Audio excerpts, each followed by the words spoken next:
Kyle Goon. Hey Frank, how are you? How you doing? Okay. How many more times in a row do you want to have overtime this week? I just told my players today, I think they should talk to the players union. If we're going to play overtime every night, we should get paid more than all the other players in the league because we're playing longer. We're working harder and, we're working on that. Coaches too, hopefully we don't go to overtime next game. In all seriousness, how do you feel? I know you've said before that it's not the urgency that's the issue, but you guys aren't getting out to these good starts. What's sort of the underlying thing there that you see tying some of the starts you've had recently together? Yeah, it's we're not playing terrible in these quarters. Look, there's two teams in each game, and we've seen a couple undermanned teams come out of the gates strong. Last night, they made 7 out of 8 contested long twos in the first half. Teams are not going to do that typically. We had some breakdowns on top of that as well. But we just got to make sure we have a great sense of urgency.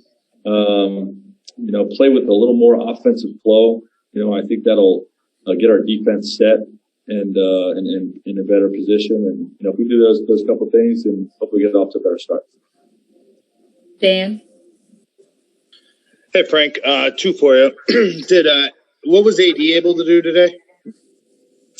Yeah, he went through. We just did some drill work, no contact drill work, which he did all of. And, he's trying at a little bit of live work and pick up apps practice right now as we speak. And, he's going to see how he feels with it, today. But more importantly, how it responds overnight and see how he feels tomorrow before making any decision on the game. And then kind of, you've been in the NBA not a long time, but a relative. I'm not trying to. Yeah, you don't look it. How has the sort of concept of practice evolved in your time in this league, and how different is sort of the expectation as what you can get out of a practice? Well, it certainly has evolved. I think I'm in 22 years or so since I started, maybe 23. And when I first came in, there was an off day. You practiced. It was an hour to 2 hours, with mostly live work. And the guys that maybe 1 or 2 guys would have played 36 minutes. If you played that many minutes, you wouldn't practice, but everybody else would. And I think the league has shifted severely over the last, obviously, 20 years, but I think more importantly in the last maybe 5 to 8 years. Whereas, I think we're paying more attention to data and science and what's best for these guys' bodies to keep them fresh over the long haul. And, I just think there's more of a no contact element to the modern NBA's practice, and more of a mental aspect to the film sessions. Players used to complain about long film sessions, but, now that takes place that's in place of practice, not, long film session and then long practice. So, it definitely has evolved, but, we feel like with our system here, we can be very productive, in short amounts of time without really taxing our guys' legs. Dave? Frank, along those lines, I have 2 for you also. The first one is what's been your guys' approach to shoot around this year? Well, it's been tweaked a little bit because of the morning testing. We've tried a few different things. We got to the point last year on the road where we stopped having shoot-arounds, and in lieu of that, we would just have a team meeting, and we call optional shooting, where guys would monitor themselves if they felt like they needed to get shots up. We have a bus go over to shoot around, and they would do that. That was really productive for us in the bubble, down the stretch last year. So we've stuck with that model on the road. I think we had one shoot around where we were across the street from the arena. I just don't want guys being on buses, too much more on our road. When we're home, We started having a couple shoot arounds, a couple afternoon walkthroughs at Staples. The testing has altered that a little bit because it's twice a day now. And, now we're not allowed in Staples till 3 hours before tip, which we typically would have our walkthrough 3.5 hours before tip. So we went to a team meeting model. It's a long answer, but we went to a team meeting model. And now we've adjusted back to, just having more of a condensed Staples walkthrough that we did last game and what we did tomorrow. And the follow, if I may, we're going to talk to Mark later on today. I'm just curious if you could speak to his offensive role with your team. Some of the numbers, he's one of the lower guys in terms of shot attempts and scoring average among all starters in the league.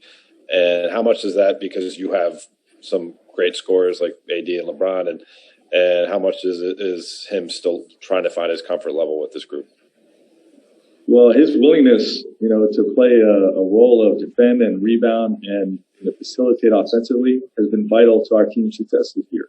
We got a lot of firepower offensively, and sometimes the right complement to guys like that are someone that's selfless, that has a great IQ, a feel for passing the basketball, and is willing to just sacrifice his own touches and shots for for the rhythm of the offense and the betterment of the team. And you need guys like that to star in those roles if you're going to have the ultimate success. And I think we saw that some last year in different ways, but Mark is definitely exemplifying that right now. Last two. Let's go, BT. Hello, Frank. What's up, BT? Everything's good, man. And I'm just wondering, considering that you guys are playing every other day, you had 3 straight overtime games, why did you decide to have a practice and that you accomplished those goals you were looking for? Yeah, as a coach, you're always monitoring rest versus work. And, while, I do feel like we're a little bit fatigued because of the overtime games, our execution isn't quite where it needs to be either. So, we try to have a day where, we could have a light load on their legs, but still be productive in improving our execution.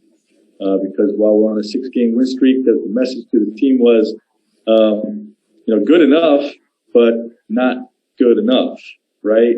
Like we're good enough to win these games, but by our standards, we're not playing good enough. So, we got some light work in today to hopefully improve that execution while, trying to keep them fresh. Last question, Alan Sliwa. Hey, Coach. I know it's probably not ideal, all the overtime games, but can you talk about some of the benefit of being in close games and kind of putting yourself in a position for guys for execution purposes? What are some of those benefits over these last few games? There's huge benefits. You want this. Brian and I were just talking about it before practice. Like, you embrace these challenges. We talked about it through the game. I want to credit our guys for really not panicking last night. We got down, I think it was 20 in the first half, and they were playing terrific basketball. OKC was, and you want to be in a position where you're being pushed, because if they come out and play poorly and we're up 15, 20 points, there's more of an inclination to not be as disciplined with your habits and what you have to do to execute. So, the close games, I think, are good learning lessons each game, with what we want to run, our defensive coverages, all those types of things. I think ultimately at the end of the day sharpen us, and, we embrace the challenge of, facing everybody's best shot each night. Thanks so much, Coach. Have a good day. Okay.